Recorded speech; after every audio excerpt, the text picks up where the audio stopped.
Assalamualaikum warahmatullahi wabarakatuh. Di video kali ini saya akan mempresentasikan materi-materi mata kuliah teori ekonomi semester 3 untuk memenuhi tugas ujian akhir semester. Perkenalkan, nama saya Yunita dengan NIM 220567, kelas RA5 Manajemen, mata kuliah teori ekonomi semester 3. Dosen pengampu Bapak Muhammad Teguh Setiadi, SEMM, CTMP, CMC, CPGAM, CPLM, CIB. Materi yang pertama yaitu tentang sejarah ilmu ekonomi. Secara umum, bisa dibilang bahwa ekonomi adalah sebuah bidang kajian tentang pengurusan sumber daya material individu, masyarakat, dan negara untuk meningkatkan sumber daya yang ada melalui pilihan-pilihan kegiatan produksi, konsumsi, dan atau distribusi, kesejahteraan hidup manusia. Karena ekonomi merupakan ilmu tentang perilaku dan tindakan manusia untuk memenuhi kebutuhan hidupnya yang bervariasi dan berkembang dengan zaman. Selanjutnya yaitu ruang lingkup ekonomi. Ekonomi mempunyai ruang lingkup seperti mikro dan makro. Ekonomi mikro merupakan cabang ilmu ekonomi khusus yang mempelajari bagian-bagian kecil dari seluruh kegiatan perekonomian. Sedangkan ekonomi makro merupakan cabang ilmu ekonomi yang khusus mempelajari mekanisme bekerjanya perekonomian. Selanjutnya yaitu tentang metode ilmu ekonomi. Metode ilmu ekonomi adalah metode di mana suatu keputusan dilakukan dengan mengumpulkan semua data informasi yang ada dalam realitas kehidupan. Realitas tersebut juga mencakup setiap unsur yang dialami kehidupan, keluarga, masyarakat yang mencoba mencari jalan pemecahan. Selanjutnya, materi yang kedua yaitu tentang perkembangan teori ekonomi. Definisi perkembangan ekonomi. Pada dasarnya, pengertian ekonomi adalah indikasi dari adanya pertumbuhan ekonomi. Pertumbuhan ekonomi sendiri merupakan perubahan kondisi dari satu periode perkembangan ekonomi lebih ke arah bagaimana pertumbuhan ekonomi suatu perusahaan mengalami perubahan berupa perkembangan. Selanjutnya yaitu faktor-faktor perkembangan ekonomi. Yang pertama yaitu SDM, sumber daya manusia. Yang kedua yaitu SBA, sumber daya alam. Ketiga IPTEK, ilmu pengetahuan dan teknologi. Keempat budaya. Dan yang terakhir yaitu moda. Selanjutnya teori pertumbuhan. Teori pertumbuhan ekonomi. Teori pertumbuhan ekonomi kurang lebih ada 5 teori seperti teori klasik, teori neoklasik, teori neo-Keynes, teori ekonomi baru, dan yang terakhir teori historis. Materi yang ketiga yaitu tentang elastisitas permintaan dan penawaran. Pengertian elastisitas permintaan dan penawaran. Elastisitas adalah perbandingan perubahan proporsional dari sebuah variabel dengan variabel lainnya. Pengertian dan fungsi penawaran. Penawaran adalah jumlah produk atau jasa yang tersedia untuk dijual pada harga tertentu dalam suatu pasar pada suatu waktu tertentu. Fungsi penawaran. Fungsi penawaran adalah hubungan antara banyaknya barang atau jasa yang ditawarkan badan harganya. Materi yang keempat yaitu tentang perilaku konsumen. Nah, perilaku konsumen. Perilaku konsumen merupakan proses yang akan dilalui oleh seseorang dalam melakukan kegiatan seperti mencari, membeli, mengevaluasi untuk dikonsumsi memenuhi kebutuhan. Prinsip-prinsip dasar analisis perilaku konsumen. Yang pertama yaitu kelangkaan dan terbatasnya pendapatan. Yang kedua, konsumen mampu membandingkan biaya dengan manfaat. Yang ketiga yaitu tidak selamanya konsumen dapat memperkirakan manfaat dengan tepat. Yang keempat yaitu setiap barang dapat didistribusi dengan barang lain. Yang kelima yaitu konsumen tunduk terhadap hukum berkurangnya tambahan kepuasan. Faktor-faktor yang mempengaruhi perilaku konsumen. Yang pertama yaitu motivasi. Yang kedua yaitu persepsi. Ketiga belajar. Keempat kepribadian dan konsep diri. Yang kelima yaitu sikap. Materi yang kelima yaitu tentang teori biaya dan pemasukan. Pajak dan zakat dalam analisis pembiayaan dan pinjaman. Meskipun sistem ekonomi Islami tidak melarang secara mutlak pemungutan pajak, tetapi pajak merupakan sumber penerimaan negara yang tidak dianjurkan. Pemungutan pajak juga dapat membebani masyarakat sehingga dapat mungkin dihindari. Sedangkan zakat merupakan pungutan wajib bagi harta yang dimiliki seorang muslim, tentunya setelah harta memenuhi syarat. Syarat ini misalnya nisab dan haul. Jika syarat ini tidak terpenuhi, maka pembayaran zakat menjadi tidak wajib. Materi yang keenam yaitu tentang teori produksi dan kegiatan perusahaan. Pengertian teori produksi. Produksi adalah suatu kegiatan untuk menghasilkan suatu barang atau jasa. Kegiatan pokok ekonomi produksi dilakukan oleh produsen dan rangka menghasilkan barang untuk memenuhi kebutuhan konsumen. Tujuan dari produksi adalah guna memenuhi kebutuhan para pembeli atau konsumen dan mencari keuntungan dalam menghasilkan barang dan jasa. Jenis-jenis produksi. Yang pertama yaitu produksi ekstraksi. Jenis produksi ekstraksi merupakan kegiatan produksi yang menambah atau menciptakan nilai guna dengan mengambil langsung sumber daya alam. Yang kedua yaitu produk agraris. Jenis produksi agraris merupakan kegiatan produksi yang memberikan nilai tambah atau menciptakan nilai pada hewan dan tumbuhan. Yang ketiga yaitu produksi industri. Jenis produksi industri merupakan kegiatan industri yang memberikan nilai tambah atau menciptakan nilai dengan mengubah barang mentah menjadi barang setengah jadi atau barang jadi. Yang keempat yaitu perdagangan. Meski perdagangan tidak mengubah bentuk barang, perdagangan dapat dikategorikan sebagai kegiatan produksi karena perdagangan memindahkan tempat barang dari produsen ke konsumen. Yang kelima yaitu jasa. Produksi jasa merupakan kegiatan produksi yang memberikan pelayanan kepada konsumen. Materi yang ketujuh yaitu tentang struktur pasar. Pengertian struktur pasar.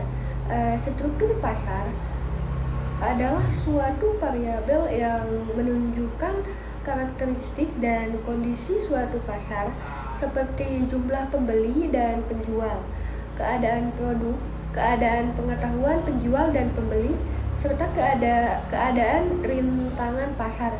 Struktur pasar terkait jumlah dan ukuran distribusi perusahaan dalam pasar serta mudah atau sulitnya masuk dan keluar dari pasar. Fungsi struktur pasar. Yang pertama yaitu persaingan. Persaingan itu menentukan tingkat persaingan antar perusahaan. Misalnya dalam pasar persaingan sempurna, banyak penjual dan pembeli, sementara dalam monopoli, satu perusahaan mengendalikan pasar.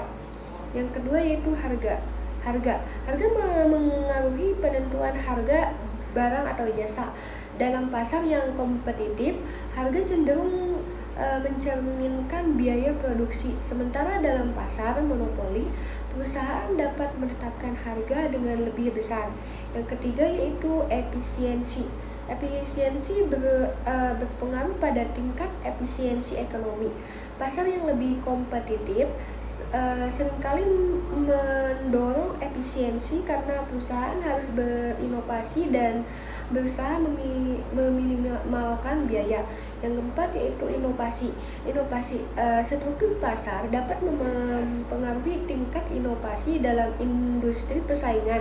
Yang kuat dapat mendorong perusahaan untuk terus-menerus berinovasi untuk mempertahankan pangsa pasarnya. Yang kelima yaitu distribusi. pendapatan berdampak pada distribusi pendapatan dalam masyarakat. Misalnya, monopoli dapat menciptakan ketidaksetaraan karena perusahaan tersebut memiliki kontrol yang besar atau atas harga dan produksi. Materi yang ke-8 yaitu tentang pendapatan nasional. Definisi pendapatan nasional, pendapatan menurut KBBI adalah hasil kerja atau usaha. Bila dihubungkan dengan ilmu ekonomi, pendapatan adalah sesuatu yang diterima seseorang sebagai hasil kerja atau usaha dan imbalan atas penyediaan faktor-faktor produksi yang dapat berupa gaji, upah, sewa, bunga, atau laba. Bila setiap individu, keluarga, atau perusahaan mempunyai pendapatan, negara juga memiliki pendapatan yang dikenal dengan istilah pendapatan nasional. Karakteristik pendapatan nasional. Yang pertama yaitu nilai akhir, bertujuan untuk menghindari adanya penghitungan berganda atau double counting. Perhitungan berganda terjadi jika suatu barang atau jasa dihitung lebih dari satu kali dalam perhitungan pendapatan nasional. Misalnya, jika suatu perusahaan memproduksi mobil, maka nilai mobil tersebut hanya dihitung satu kali, yaitu pada saat mobil tersebut dijual ke konsumen. Nilai bahan baku, tentang tenaga kerja, dan biaya-biaya produksi lainnya tidak dihitung lagi. Yang kedua yaitu nilai pasar, bertujuan untuk memudahkan perbandingan pendapatan nasional antar negara. Nilai pasar merupakan ukuran yang paling objektif untuk membandingkan nilai barang dan jasa antar negara. Yang ketiga yaitu dalam suatu periode waktu tertentu, bertujuan untuk mengetahui perkembangan pendapatan nasional dari waktu ke waktu. Yang keempat yaitu berdasarkan wilayah, bertujuan untuk mengetahui kondisi perekonomian suatu wilayah. Misalnya, pendapatan nasional suatu negara dapat digunakan untuk mengetahui tingkat kesejahteraan masyarakat di negara tersebut. Materi yang ke-9 yaitu tentang persaingan monopolistis. Pengertian pasar persaingan monopolistis. Pasar persaingan monopolistis pada dasarnya adalah pasar yang berada di antara dua jenis pasar yang ekstrim, yaitu persaingan sempurna dan monopoli. Oleh sebab itu, sifat-sifatnya mengandung unsur-unsur sifat monopoli dan unsur-unsur sifat pasar persaingan sempurna. Kelebihan dan kekurangan persaingan monopolistik. Kelebihannya yaitu yang pertama, banyaknya perusahaan di dalam pasar akan memberikan keuntungan tersendiri. Yang kedua yaitu adanya kebebasan untuk keluar dan masuk untuk para produsen. Yang ketiga, terdapat diferensiasi produk yang bisa mendorong para konsumen untuk lebih teliti dalam memilih produk. Yang keempat yaitu pasar tersebut relatif cukup mudah kita jumpai.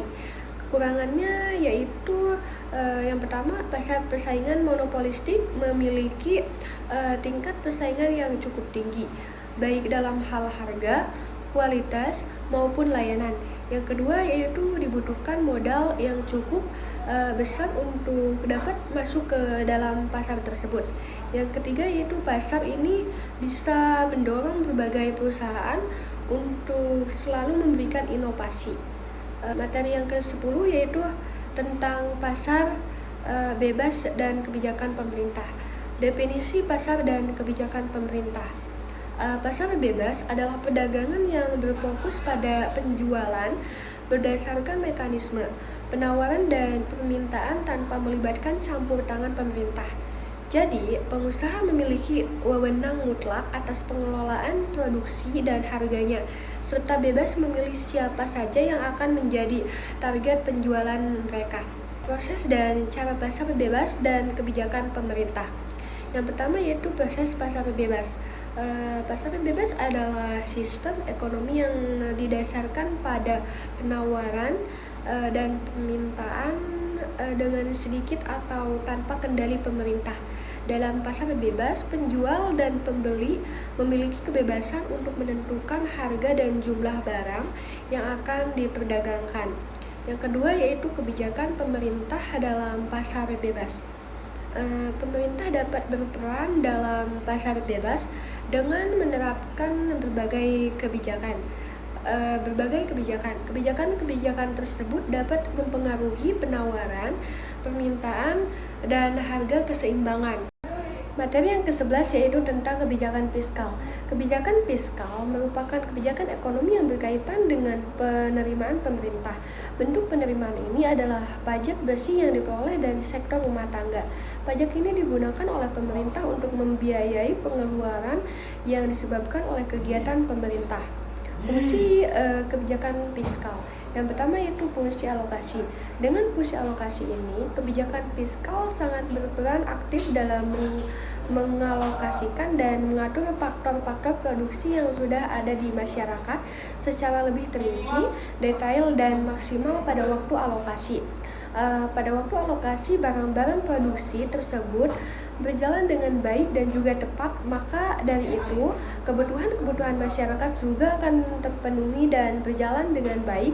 Kebijakan fiskal dalam fungsi alokasi ini sangat berperan dan mendukung kelancaran alokasi barang-barang produksi tersebut. Yang kedua yaitu fungsi distribusi.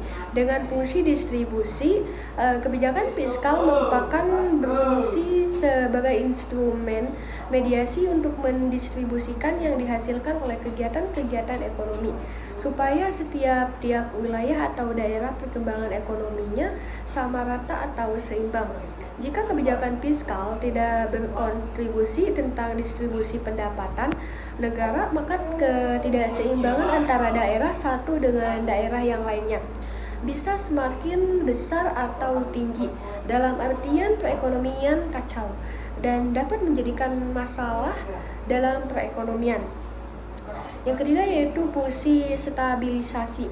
Dengan fungsi distribusi, kebijakan fiskal berfungsi sebagai instrumen mediasi untuk mendistribusikan yang dihasilkan oleh kegiatan-kegiatan ekonomi, supaya setiap wilayah atau daerah perkembangan ekonominya sama rata atau seimbang. Jika kebijakan fiskal tidak berkontribusi tentang distribusi pendapatan negara, maka ketidakseimbangan antara daerah satu dengan daerah yang lainnya bisa semakin besar atau tinggi, dalam artian perekonomian kacau, dan dapat menjadikan masalah dalam perekonomian. Materi yang terakhir yaitu tentang perekonomian terbuka. Definisi ekonomi terbuka. Ekonomi terbuka adalah jenis perekonomian yang berinteraksi dengan dunia luar melalui perdagangan internasional, pergerakan modal, transfer informasi dan pengetahuan teknis, dan migrasi tentang kerja.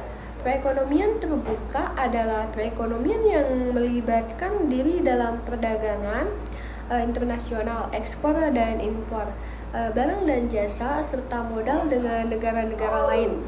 Pada sistem ekonomi yang terbuka, terdapat kemungkinan dari produsen untuk melakukan kegiatan ekspor barang dan produk dagangan dengan tujuan pasar-pasar di negara lain, atau sebaliknya melakukan kegiatan impor atas bahan mentah dan bahan penolong serta mesin atau barang jadi dari luar